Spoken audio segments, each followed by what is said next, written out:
नमस्कार दोस्तों, हम देखेंगे एक्सरसाइज 1.3 क्वेश्चन नंबर 6।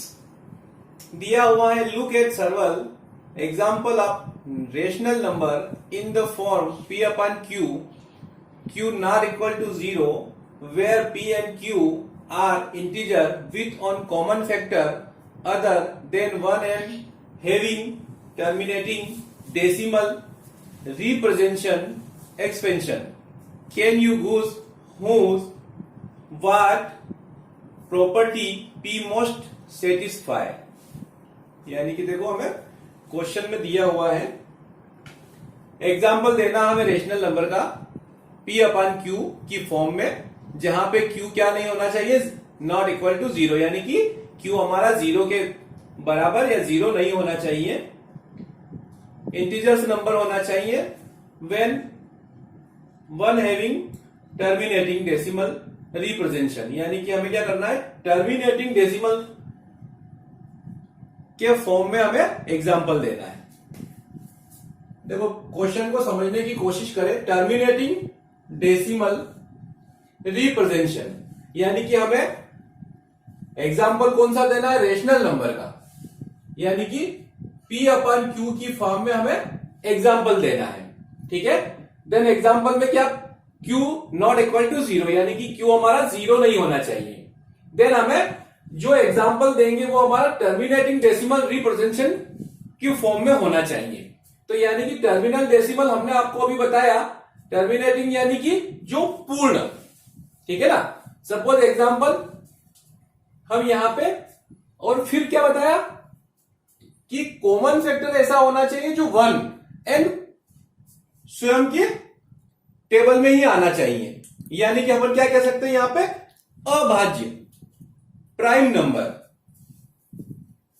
क्योंकि सारी चीजें तो क्वेश्चन में दी है, सब चीजों को हमें समझना पड़ेगा। पहले देखो एग्जांपल हमें देना है रेशनल नंबर का, जो होना चाहिए हमारा p अपॉन q की फॉर्म में, जहां q नहीं होना चाहिए, नॉट इक्वल टू 0, यानी कि q हमारा 0 या 0 के बराबर नहीं होना चाहिए, where p and q integers with on common factor other than 1, यानी कि कॉमन फैक्टर में 1 या स्वयं के अलावा किसी अन्य से वो टेबल में नहीं आना चाहिए, यानी कि अभाज्य होना चाहिए, प्राइम नंबर होना चाहिए।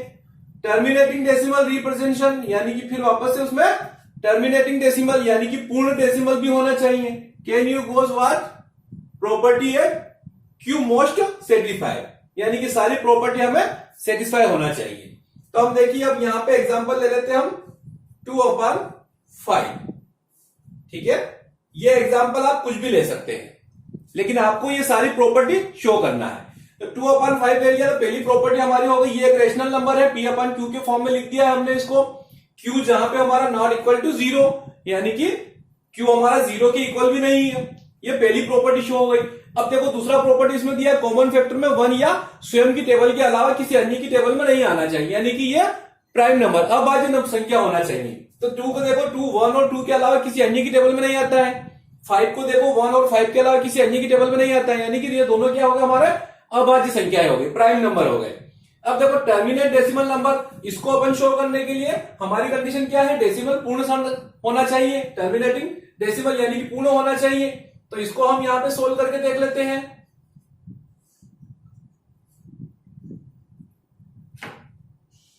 डिवाइड नहीं होता उसकी 0, पॉइंट लगा के हमने यहां 0 लगाई, 4 5 4 जा 20, यानी कि ये भी हमारा शो हो रहा है कि ये टर्मिनेटिंग डेसिमल यानी कि पूर्ण डेसिमल रिप्रेजेंटेशन को फॉर्म कंप्लीट कर रहा है। तो ये हमारा आंसर हो जाएगा।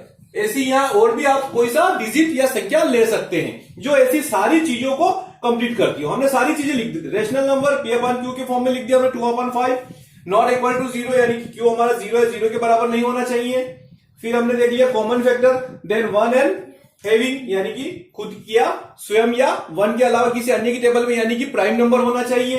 तो ये प्राइम नंबर भी हो गया। अभाज्य संख्या हो गई जो 2 और 5 ऐसी संख्या है जो 1 और 1 के अलावा स्वयं की टेबल के अलावा किसी अन्य की टेबल में नहीं आती है, ये हमारे अब प्राइम नंबर भी हो गया। फिर हमने दूसरा देखा लास्ट टर्मिनेटिंग डेसिमल रिप्रेजेंटेशन, क्या टर्मिनेटिंग डेसिमल को शो कर रहा है, तो ये भी हमने आपको प्रूफ करके बता दिया, ये टर्मिनेटिंग डेसिमल नंबर ही है। ठीक है, तो ये सारी प्रॉपर्टी हमने यहां पे शो कर दी, तो हमारा आंसर क्या हो जाएगा 2/5, यानी कि हम ये कह सकते हैं अभाज्य संख्या इसमें हम ले सकते हैं। ठीक है, ओके।